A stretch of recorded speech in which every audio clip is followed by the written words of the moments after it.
세상에 재해로 한꺼번에 수없이 많은 사람들이 피해를 당하고 죽어서 온 세상에 슬퍼하는 그런 상황에서 한국에 참 많은 사람들에게 존경받는 목사님께서 설교 가운데 하나님의 심판을 받아서 그랬다, 그런 말씀을 하셨을 때 제가 굉장히 힘들었습니다. 왜 저분이 이해하는 하나님과 내가 이해하는 하나님은 좀 다를까? 그리고 우리가 심정적으로 그렇게 이해할 수는 있어도 그걸 이렇게 공개적으로 그렇게 말씀하시는 것이 과연 옳은 것인가? 이런 생각을 하면서 좀 불편한 적이 있었습니다. 인도네시아 지역에 쓰나미로 25만 명이 죽었을 때 그러셨습니다. 그리고 또 여기저기서 카트리나에서 또 헤일로 많은 사람들이 죽을 때 또 그것도 거기에 동성애자들이 많아서 하나님이 심판하신 것이다, 또 이렇게 공개적으로 또 이야기도 하시고, 일본이 또 쓰나미로 큰 피해를 입었을 때도 또 동일하게 그렇게 해석해서 말씀을 하시고, 이분들을 그런 이야기를 들었을 때 제 마음이 좀 이렇게 편치는 않았습니다. 주님께서 사회 가는 동안에 제자들에게 이런 질문을 받았습니다. 공사 현장에서 죽은 사람에 대한 이야기를 하면서 제자들이 예수님께 묻습니다. 저들이 죄가 많아서 하나님 앞에 심판을 받은 것이지요? 이런 태도입니다. 주님의 대답이 뭔지 아십니까? 저들이 너희들보다 죄가 더 많아서 그런 것이 아니다, 이런 말씀을 하셨습니다. 제가 목회하다 보면 종종 성도들을 만나면 성도들 가운데 하나님에 대해서 오해하는 분들이 좀 계시더라고요. 그래서 이 시간에는 좀 제가 아는 하나님에 대해서, 제가 느끼고 경험하는 하나님에 대해서 조금 변호 좀 해야겠다는 생각이 들었습니다. 늘 사랑의 하나님이라고 고백은 하지만 그 하나님을 두려워하고 있고, 늘 하나님 앞에 어떻게 하다가 얻어 터지고, 어떻게 하다가 좀 안 좋은 일 당하고 두들겨 맞고, 물론 하나님이 사랑하는 자에게 채찍을 드시고 징계하시는 하나님인 것은 분명합니다. 성경에 이렇게 얘기합니다. 그러나 우리가 이것을 쉽게 여러분 이해하려면 여러분들이 자녀를 낳아서 길러보면 합니다. 부모가 자녀에게 엄격하게 한다 하더라도 그거는 정말 사랑해서 우러나와서 하는 것입니다. 부족하고 연약한 인간들도 그 앞에서는 못 울고 돌이키면서 자녀 때문에 우리가 얼마나 많은 눈물들을 흘렸습니까? 그 속 깊은 마음, 다 말할 수 없는 그 마음, 그러나 그 자녀 때문에 우리의 마음이 얼마나 많이 무너지고 얼마나 많이 안타까워서 눈물 지었습니까? 이 깊은 사랑과 이 은혜를 자녀들이 알 리가 없죠. 자기들이 낳아서 나중에 자녀를 낳아서 길러보면 알 수 있겠지만, 오늘 그래서 그 부분에 대해서 말씀을 드리면서, 특히 야고보가 성경 1장, 야고보서 1장에서 하나님의 성도들이 갖춰야 되는 흔히 말하는 성경적인 경건에 대해서 이야기하면서 그 전에 참고 인내하는 삶과 이것은 대단히 관련이 있다, 이렇게 말씀하는 것 같습니다. 자기 욕심이나 감정을 절제하는 삶과 관련이 있음을 야고보서는 말해줍니다. 사람이 보기에는 경건한 것 같이 보이지만은 하나님 앞에는 전혀 아닐 수도 있고, 반대로 사람이 보기에는 별로 경건해 보이지 않더라도 하나님 보시기에는 참으로 경건한 사람이 있는 것입니다. 때로 그래서 우리는 사람을 함부로 평가하거나 판단해서는 안 되는 것입니다. 우리는 겉모양밖에는 볼 수 없지만 하나님은 우리의 중심을 보시기 때문에 하나님이 보시는 평가나 판단이 언제나 옳은 것입니다. 사탄도 우리를 속이지만 사탄 외에 우리를 적극적으로 속이는 존재가 또 하나 있는데 바로 우리 자신들입니다. 우리는 이미 남을 속이는 방법들을 터득해서 어릴 때부터 어떻게 하면 남들에게 인정받고 좋게 보이고 어떻게 하면 남에게 그래도 손가락질 받지 아니하고 인정받는다는 너무나 그런 처세를 많이 배워왔습니다. 그래서 우리는 많은 경우 스스로 속이고 또 속고 살아갑니다. 계시록에 보면 라오디게 교인들이 그랬습니다. 신앙생활을 잘하고 그들은 다 성숙한 그리스도인이라고 생각했습니다. 스스로 자신들은 부족함이 없고 영적으로 성숙하다 했습니다. 그런데 주님은 그 교회 성도들을 향해서 너희 눈먼 것과 너희 가련한 것과 너희 어두움을 너희가 알지 못한다고 책망하십니다. 그래서 야고보도 스스로 속지 말라고 우리에게 경고합니다. 그러면서 성도의 경건은 고난과 역경을 대하는 태도에 의해서 평가될 수 있다는 것을 암시해 주고 있습니다. 오늘 읽은 본문 가운데 주목할 것은 하나님은 악에게 시험을 받지도 아니하시고 친히 아무도 시험하지 아니하시느니라. 오직 각 사람이 시험받는 것은 자기 욕심에 끌려 미혹됩니다. 그랬습니다. 우리가 시험 잘 맞는 사람은 욕심이 많은 사람이라는 거예요. 자주 시험 받고 이런 분들은요, 자기 자신이 욕심이 많다. 그래서 욕심을 조금 내려놓고 그럴 수 있지 생각하면 시험을 덜 받는다는 것입니다. 하나님은 아무도 시험하지 아니하신다. 그렇게 말씀하시고 계시는데 도대체 이 말씀이 무슨 말씀입니까? 하나님이 아브라함에게 그 아들을 바치라고 아브라함을 시험하지 않으셨는가? 하나님은 이스라엘 백성들을 출애굽시켜서 빠른 길도 있는데 그렇게 40년 동안 광야에서 방황케 하시면서 그들이 하나님 앞에 순종하는가 순종하지 않는가 시험해보지 않으셨는가? 그러면 이 말씀은 도대체 무슨 말씀인가? 우리가 어떻게 이해해야 하는가? 원어적으로 시험이라는 이 단어는 두 가지 의미가 있습니다. 일반적으로 하나님께서 우리의 신앙을 테스트하기 위해서 주시는 그런 원어적으로 도키마조라는 그런 단어가 있고, 또 하나는 마귀가 주는 유혹, temptation, 이 페라이조라는 그런 단어가 있습니다. 한국말에는 이것이 시험이라는 단어로만 해석이 되어 있기 때문에 문맥 전후를 잘 보지 않으면 우리가 분간할 수가 없습니다.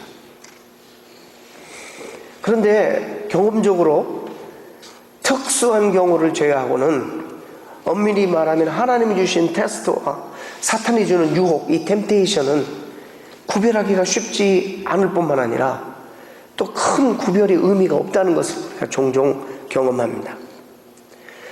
자, 여러분에게 한 가지 묻게요. 여러분이 사업들을 하시는데 사업들이 잘 됩니다. 확장되면서 점점 더 바빠져서 이 바쁜 것 때문에 과거에는 열심히 하나님을 섬겼는데 하나님과 자꾸 멀어지는 사람에게 그 사업의 성공은 과연 하나님 주시는 것입니까? 아니면 마귀가 주는 겁니까?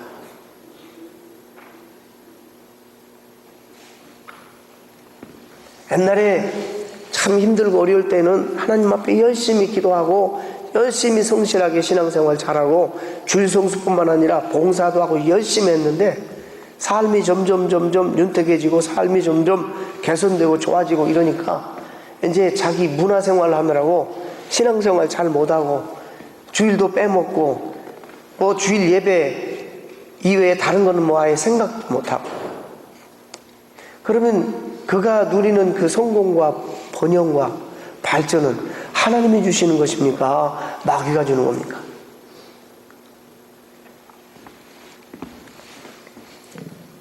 내가 지금 당장 경험하는 것이 테스트인가 템테이션인가를 구별하는 것은 그래서 큰 의미가 없고 쉽지 않다는 것입니다.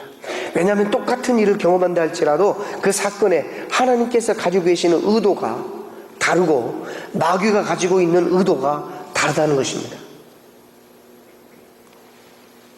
똑같은 일을 경험한다고 해도 하나님께서 의도하시는 의도는 우리를 일으켜 세우고 온전케 하시고 더 밝은 미래로 우리 인도하시는 그런 의도로 하나님은 우리에게 찾아오시지만, 똑같은 일인데도 사탄은 우리를 넘어뜨리고 잡아뜨리고 그래서 파괴하고 하나님으로부터 멀어지게 하는 그런 일로 찾아와서 역사한다는 것입니다.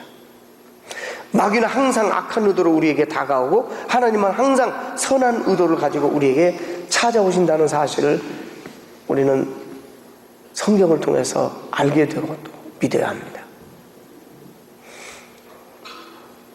그래서 하나님이 우리에게 이런 고난과 역경을 허락해도 하나님이 허락하신 거라면 하나님이 우리 편에 계시고 나와 함께 계십니다.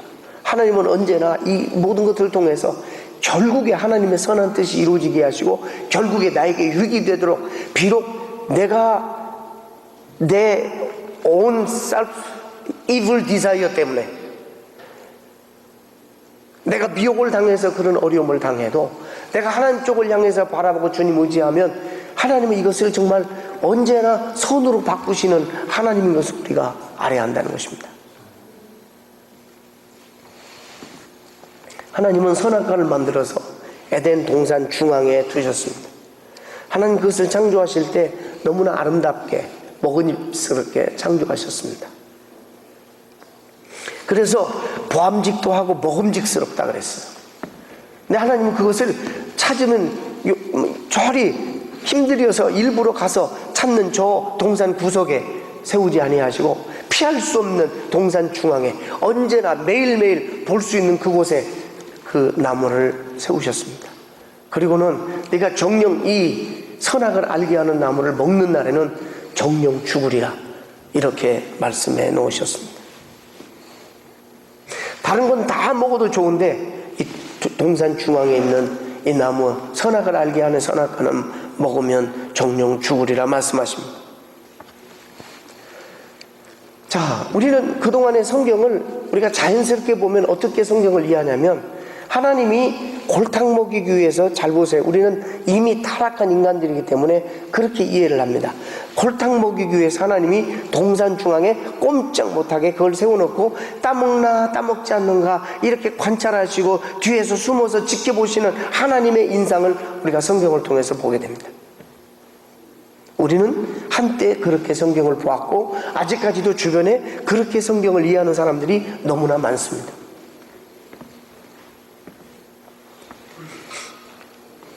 그런 의도로 선악과를 이해한다면, 즉 아담이 선악과를 먹는지 안 먹는지 어디 한번 두고 보겠다고 생각하며 그 선악과를 동산 중앙에 두셨다고 생각하면, 하나님이 그 선악과를 두신 진짜 선한 의도는 우리는 결코 찾아볼 수 없고요, 그 선하신 뜻을 우리는 찾을 길이 없습니다. 여러분, 어떤 의도로 하나님이 그것을 동산 중앙에 만들어 놓으셨다고 생각하십니까? 또 우리 가운데 이런 생각을 해요. 차라리 만들지 않으셨다면 시험 들 일도 없었을 터인데 괜히 만들어 놔가지고 하나님의 넘어뜨리기 위한 의도성이 거기에 있다. 괜히 만들어 놔가지고 왜 그것을 거기에 두셨을까? 근데요, 여러분, 이것은 우리가 너무나도 성경을 잘못 바라보는 태도입니다. 사실을 몰라서 그런 겁니다. 하나님의 선하신 뜻을 전혀 우리가 알지 못하기 때문에 그렇게 성경을 바라보고 그렇게 우리는 선악과를 이해하고 그런 방법으로 우리는 딴지를 거는 겁니다. 자, 선악과는 하나님이 이 세상을 정말로 아름답게 만드시고 심히 좋은 이 세상 속에서 인간과 처음으로 맺는 언약이 바로 이 선악과입니다.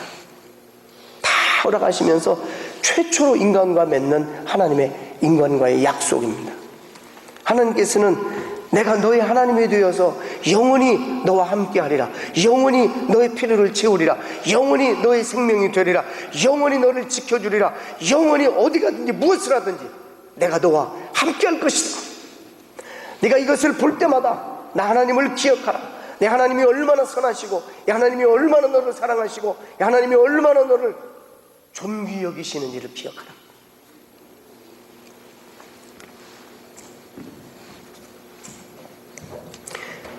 그들을 하나님이 얼마나 사랑하는지, 얼마나 하나님은 그들을 존귀하게 여기시고 모든 필요를 채우시되 풍성하게 채우시고 부족함이 없게 하시고 행복한 삶을 살도록 해주시겠다는 그런 약속, 최초의 약속, 그 하나님의 선하신 뜻이 그 선악 속에 담겨져 있는 것입니다.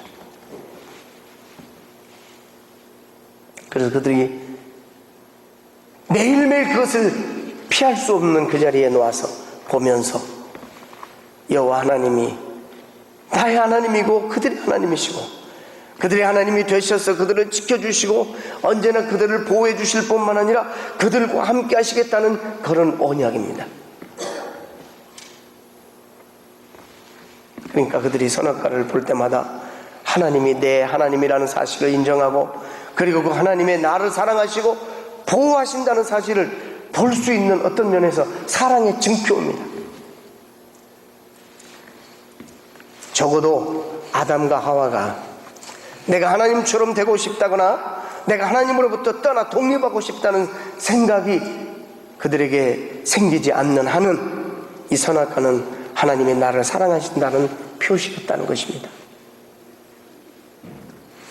하지만 마귀 유혹에 의해서 마귀가 내가 그것을 먹으면 내 눈이 밝아져서 너는 하나님처럼 될 거야, 그 유혹의 말을 듣고 달리 보이는 거예요. 그 선악과를 보니 한 번도 그런 생각을 하지 않았는데 그 얘기를 듣고 보니까 내 마음속에 그 evil desire가 생기게 돼요. 하나님처럼 되고 싶은 거예요.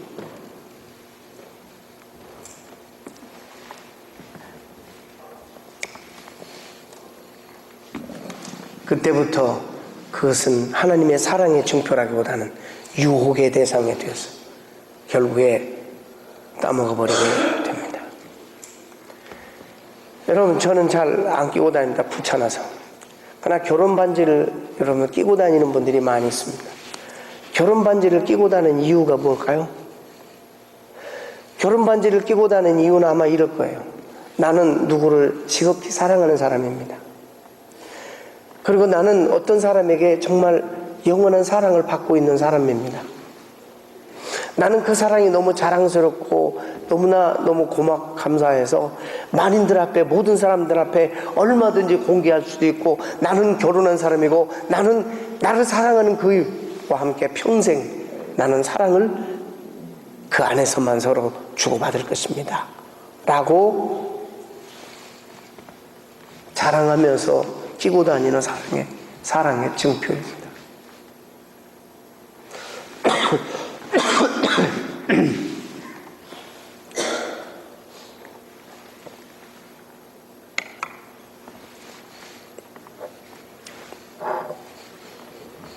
내가 누군가를 사랑하기로 했고 누군가가 나를 사랑하고 있기 때문에 서로가 나는 그 사람만을 사랑하기로 했다는 그런 부부 사이의 사랑의 증표인 것입니다.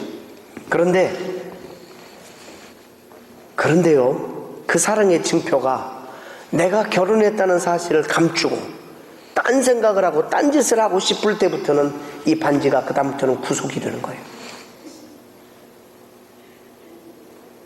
이 반지가 그다음부터는 불편하게 되는 거예요. 그렇게 아름답고 자랑스럽고 그렇게 고상하고 정말 아름다운 상징적인 반지가 어떤 다른 evil desire 때문에 딴 생각을 품게 되면 그 아름다운 것이 갑자기 부담이 되고 불편한 대상이 된다는 거예요.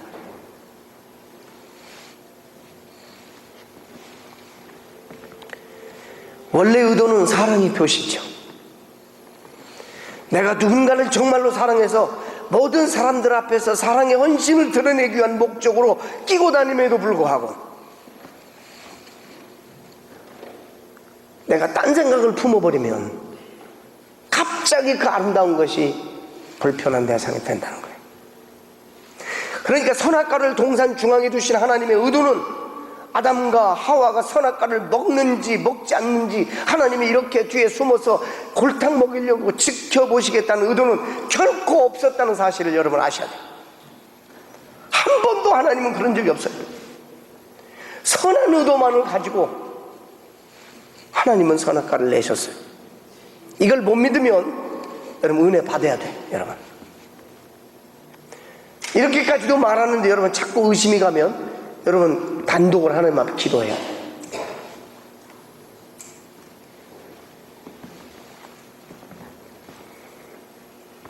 정작 선악과를 따먹도록 유혹한 것은 마귀이고 인간이 그 마귀 유혹을 받아서 자기 욕심에 끌려가지고 미혹되었을 뿐이에요.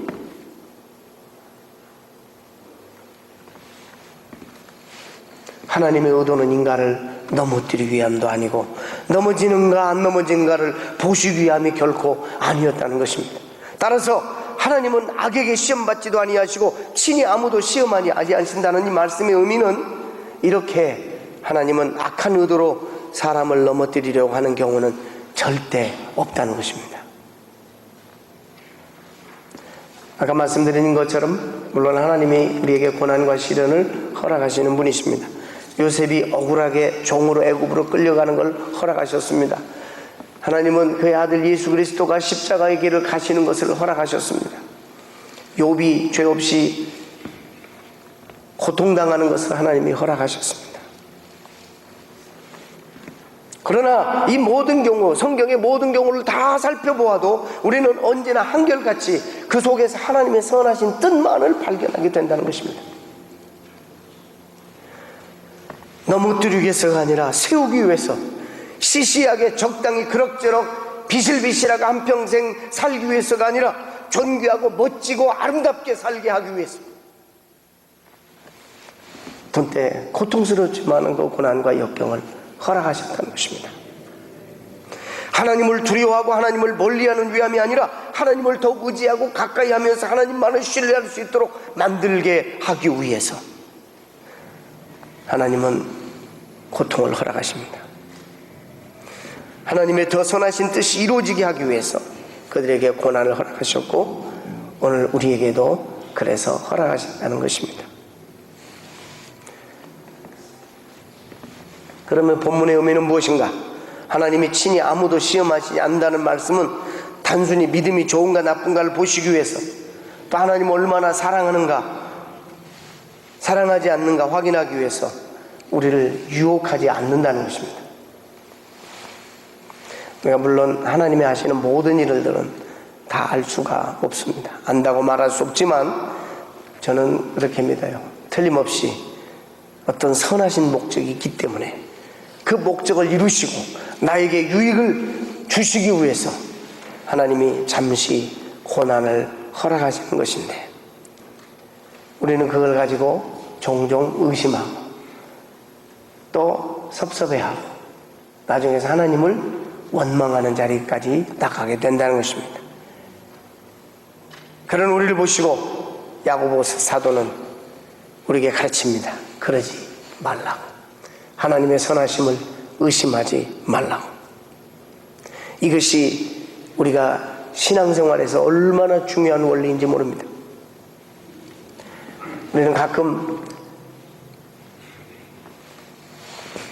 하나님을 이해하고 표현하는 그런 방법에 있어서 하나님은 변치 않으시는 하나님이라 라는 표현을 자주 씁니다. 변치 않는 하나님이라 그러시니까 감정도 없는 그냥 모든 하나님으로 이해하는데 그건 큰 오해입니다. 하나님은 우리와 같이 자식이 고통받을 때 그 고통을 함께 나누지고 함께 고통하고, 자식이 힘들 때 더 힘들어하는 아버지처럼, 자식에게 좋은 일 있으면 배나 좋아하는 아버지처럼 하나님도 우리에게 그런 감정을 가지시고 대하신다는 거예요. 하나님은 결단코 무정하신 하나님이 아니라는 것입니다.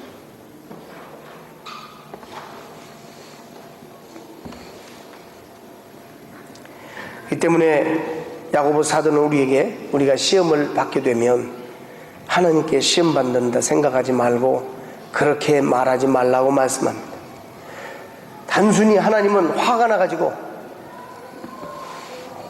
신경질 나가지고 죄진 우리를 그냥 툭툭 건드시고 그냥 넘어뜨리고 심판하시고 그런 하나님이 아니란 말입니다.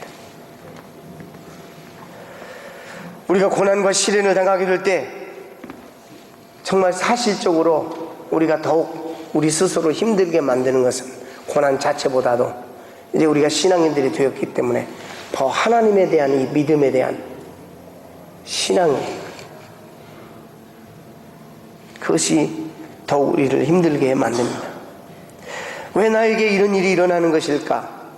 내가 무엇을 잘못해서 이런 고통을 겪어야 하는 것일까? 왜 하고 많은 사람이 있는데 나만 이런 실패를 경험하고 나만 이런 어려움을 경험해야 되는 건가? 나는 내 나름대로 하나님을 잘 섬겨보려고 애쓰고 노력하는데 왜 나에게만 이런 일들이 계속 있는 건가? 내가 저렇게 잘 살고 떵떵거리는 사람들에 비해서 모자람이 없고 부족함이 없는데 왜 나에게만 이런 일들이 있는 것인가? 하나님을 원망하고 하나님께 섭섭한 마음이 들을 수 있어요.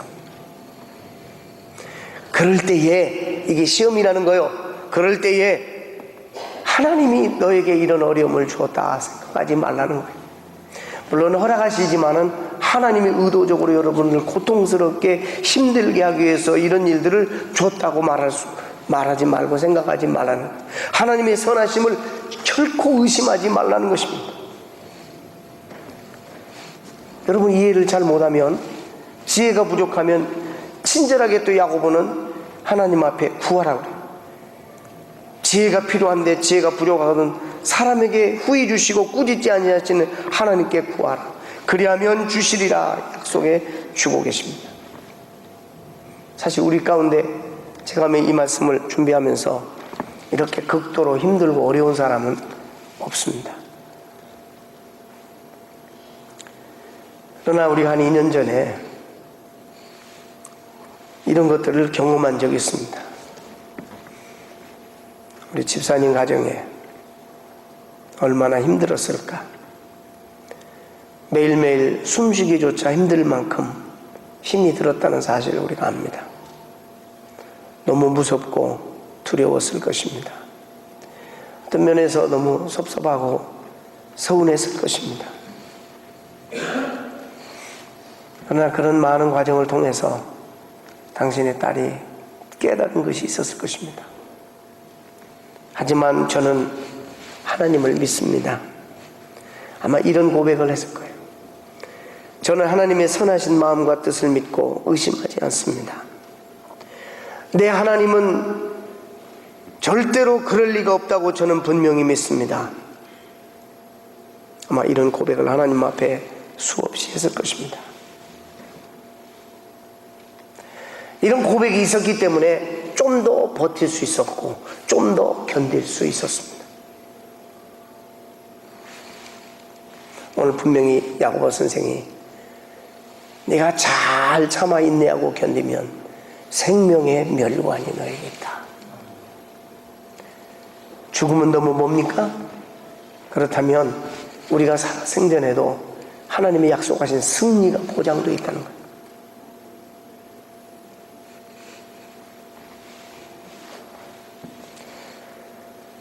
저는 이 말씀을 통해서 좀 하나님을 변호하고 싶었어요. 하나님의 선하심을 좀 변호해드리고 싶었어요. 제가 한두 번과 대화하는 가운데 너무나 하나님을 무서운 하나님으로만 오해하는 그런 분들이 있던 것이 내 마음에 늘 이렇게 무거운, 그냥 심판하시고 주어받고 그냥 하나님 앞에 얻어 터지고 그냥 혼내고 이런 하나님으로만 인식하는, 그래서 자꾸 하나님의 선하심과 하나님의 사랑에 대해서, 물론 그런 것조차도 하나님이 우리를 사랑하셔서 하는 거예요. 결국에 여러분, 하나님을 오해하지 마시기 바라고, 하나님 여러분, 저와 여러분 모두를 정말로 변함없이 사랑하시고 또 한 가지, 우리가 한두 가지 죄를 졌다고 하나님이 이러고 기다리고 있다가 툭 우리에게 매를 대시고 가격하시고 이런 하나님이 아니십니다. 참으심에 한도가 없으신 하나님이세요. 사랑하심에 한도가 없으신 하나님이세요. 물론 언젠가는 심판이 있고 언젠가는 끝이 있겠지만 하나님을 너무나 의인화시켜가지고 속 좁은 옹졸한 우리 사람으로 만들지 말고 이 하나님의 신실함을 우리가 끝까지 붙들고 힘들고 어려운 가운데서도 우리 하나님은 이런 하나님이다. 여러분 붙들고 살아야지 우리 신앙생활에 힘이 나는 것입니다. 어느 날 사냥꾼이 사냥개 2마리를 가지고 호랑이를 잡았어요. 사냥개가 얼마나 겁이 없는지 자기보다도 5배, 6배 되는 호랑이를 쫓았어요. 가서 보니까, 포수가 가서 보니까는 이 호랑이는 이 사냥개 2마리에 놀래가지고 나무에 올라가서 이러고 있는 거예요. 그리고 사냥개 2마리는 나무 밑에서 막 짖고 있는 거예요. 겁이 없어요. 왜 그러냐면 사냥개가 경험이 있거든요. 우리는 연약하지만 우리는 호랑이가 발 한마디 치면 그냥 그 자리에서 직사해버리고 마는 연약한 존재지만 내 뒤에 오시는 저 포수, 우리 주인은 총을 가지고 계시는데 이 총 한 번만 쏴버리면 이 호랑이가 보고 국물도 없다는 걸 알기 때문에 이렇게 담대해요. 실제적인 얘기예요. 우리는 연약해요. 늘 환경에 눌리고 지고 넘어지고 실패하지만 우리를 영원히 지켜주시겠다고 하신 하나님, 우리의 모든 것이 되어주시겠다고 하신 하나님, 전능하신 하나님이십니다. 그분은 우리를 사랑하시기를 자기 목숨을 내어놓기까지 우리를 사랑하신 분이십니다. 그분이 우리와 함께 계시는데 우리가 크고 작은 여러 가지 고난과 역경을 만나게 되는데 두려워해서 되겠습니까? 그 하나님의 약속과 선하심이 정녕 언제나 나를 따르는데 내가 그래서 여호와의 집에 영원히 거하리라고 고백한 다윗처럼 우리도 삶이 만만치 않아도 우리 주님 모시고 살아가는 자들로서 그 주님의 사랑과 선하심을 꼭 믿고 담대하게 우리 삶을 잘 경주해서 승리하시는 여러분 되시기를 주님의 이름으로 축원합니다. 기도하겠습니다. 하나님